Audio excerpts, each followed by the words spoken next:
Howdy everyone, Poacher here with an Age of Magic video, and in today's video we are going to be doing the hero spotlight for the long-awaited boss of the Children of the Forest faction, Bjorn the Bear, the Beast. He is an absolute unit and he is going to do some damage in both PvP and PvE, and he is going to put those Children of the Forest quite high up on the tier list, I believe. He is a unit and he can definitely benefit and enhance the Children of the Forest faction.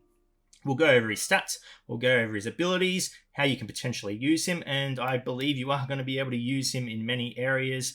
To unlock him, you are going to need Children of the Forest, not difficult heroes to get. Most of you should have them. The level in which you have them, a different story. I do believe the event is not a one-time event either. It will be coming back around. So, if you don't have him, no worries. You have time. You will get this character. And yeah, so let's jump into it. Let's cover this character and see what he is capable of. Going over Bjorn's stats at level 90, gear 12, 7 regular stars, max before arcane stars. His HP comes in at 3.6 million, one of the larger HP pools in the game. His speed is at 227, his armor is at 72,000, his magic damage resistance is 52,000, his basic damage is very high at 381k, critical hit chance is high as well at 34%, and critical damage 634,000. So this character is both beefy and can do a lot of damage. He is going to be an absolute obstacle on the arena field or the PvE field, and he's going to be able to take a lot of hits while dishing out a lot of damage. So a threat that needs to be dealt with quickly. His more in-depth stats are here for you to look at. Feel free to stop it wherever you want and take a look at whatever you want. The information is there for you. We are going to jump into the arena now, look at his animations, look at his abilities, and see what he's going to be good at or paired with. Go from there. Let's jump into it. Moving into the arena, we have Bjorn's basic attack. Fangs triggers the boss class mark, damages one target. If the targeted enemy is suffering from the slow debuff, then he casts on them 3 debuffs. Increased damage. The target affected by this takes 35% more damage. For each hit a character takes, 1 debuff is removed. So you get 3 hits of 35% more damage on a target. We're going to go ahead and use the ability against the enemy Ilios and have a look at the animation. Pretty straightforward. He races across and bites the enemy, 360k. And there you got not tricky, stealthy, going in with a bit of a bonus attack. So pretty straightforward. You can get a little bit of extra damage on a target if they are slowed down, which you can do with the Children of the Forest faction. So pretty standard, not the greatest basic ability we've ever seen in the game, but still has its use. Moving on to Bjorn's first special ability, we have Stunning Roar. Provokes enemies into attacking only themselves, that should say himself and players Pride and Sabretooth for 3 turns. Casts on Bjorn and those allies 3 damage to characters' decreased buffs that reduce incoming damage by 50%. For each hit a character takes, 1 buff is removed. So pretty good damage mitigation ability for himself, Sabretooth and Pride, forcing the enemy to attack those 3 characters as well. They're taking 50% less damage. Quite a tanky ability. Yeah, just allowing you to take a lot of damage and forcing it onto 3 characters. Casts on allied Lucky, Tricky, Stealthy, and Softy, so the vulnerable characters of the team. The target in the cover buff. These allied characters cannot be the target of an attack for 3 turns. So again, hiding the weaker characters on the team, your healer and your casters. So protecting them even further. Then we has a 75% chance to cast the deals less damage buff on affected, that should be debuff. Deals less damage debuff on affected enemies, deals 35% less damage for 3 turns. Each turn removes 1 buff. So it's a debuff he casts on the enemies, forcing them to do less damage. So overall, a pretty powerful support ability, taking care of a lot of damage across the field, protecting a lot of characters, and forcing the enemy to only attack those tanky characters on your team while still giving them a pretty powerful defensive buff. Overall, very high tiered ability, I reckon, giving just great mitigation overall to your team. Yeah, nothing more to say really. I like it. I think it's very powerful. Before we can go into Bjorn's second special, we have to go over his passive, because his passive plays into his second special ability, which is locked to begin with. So his passive is Fury of the Forest. The Bear Rage ability, which is his second special, is locked while Bjorn is not in Berserker mode. When Lucky, Tricky, Softy, or Stealthy's HP drops to 45% of their maximum HP, all debuffs cast on Bjorn are removed and he goes into Berserker mode for 3 turns. When in Berserker mode, Bjorn's speed increases by 50%. This effect cannot be blocked or removed by other effects. So he's going into a rage, he becomes very powerful, and there is not a lot you can do to stop him other than killing him. So we'll go into the ability now. I'll trigger it and I'll show you what he is capable of when he is in Berserker mode. So we have triggered Bjorn's Berserker mode, which unlocks his Bear Rage ability. Strikes the target 5 consecutive times. Every strike deals 25% more damage per dead ally from the Children of the Forest faction. Has a 25% chance per allied Lucky, Tricky, Stealthy, and Softy for his first successful hit to cast 3 debuffs. Increased damage. The target affected by this debuff takes 35% more damage for each hit a character takes. 1 debuff is removed. It's 1 buff there. It's meant to be debuff. Target cannot perform a counter attack. So it is possibly the strongest hitting ability in the game. So we have him in Berserker mode. And remember, this ability does not have a cooldown. You are able to use this ability every turn his turn comes around, and as long as he is in Berserker mode. So we're going to go ahead and use it against the enemy. Let's go Ilios and see what he is capable of with this ability. We are on the slowest speed. Straight up took out Ilios. There's nothing stopping him at all.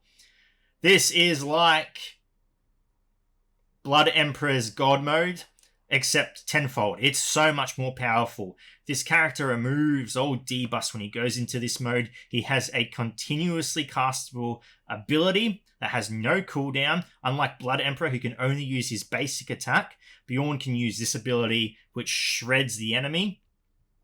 There is not a lot stopping him. The only way to stop this character in this mode is to have an insanely defensive character or kill him. The only character on the Archon team I am versing, which is of equal power, the only character that could survive was Magnus, and that's when he had his barrier up, and taking into consideration he could not be critically struck. Everyone else dies. There's nothing that can really prevent him. So the strategy to beat this team at the moment,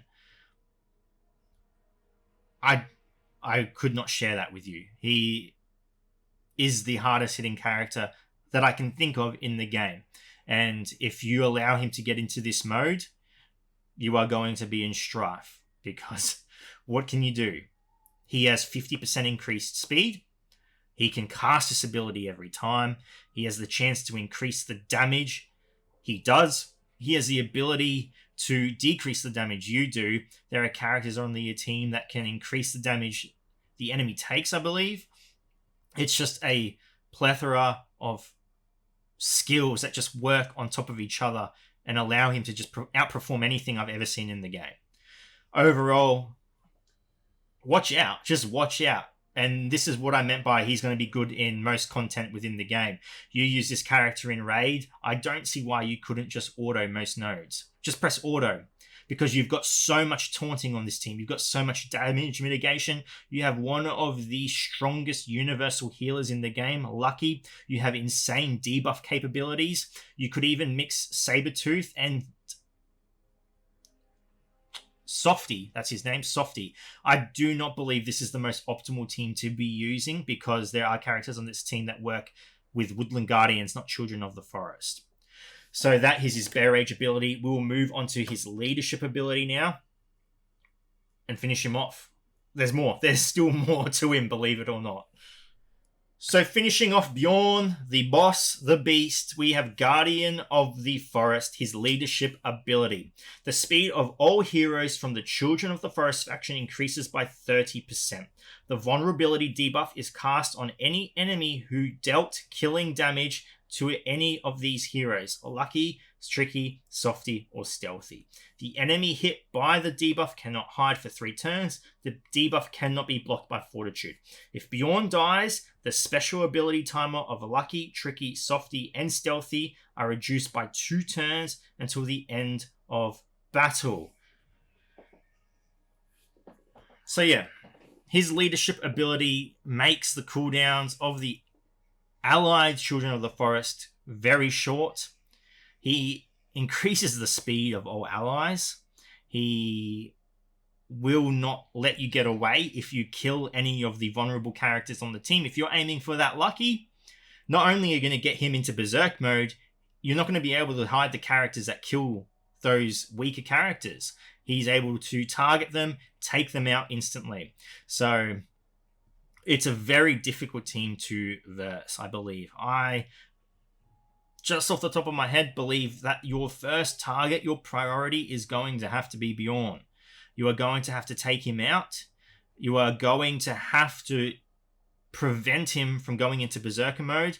He may be resurrected. He will be your target again. After he is annihilated, you need to take out Lucky somehow. Yeah, this faction from this one character has drastically increased their value to the game.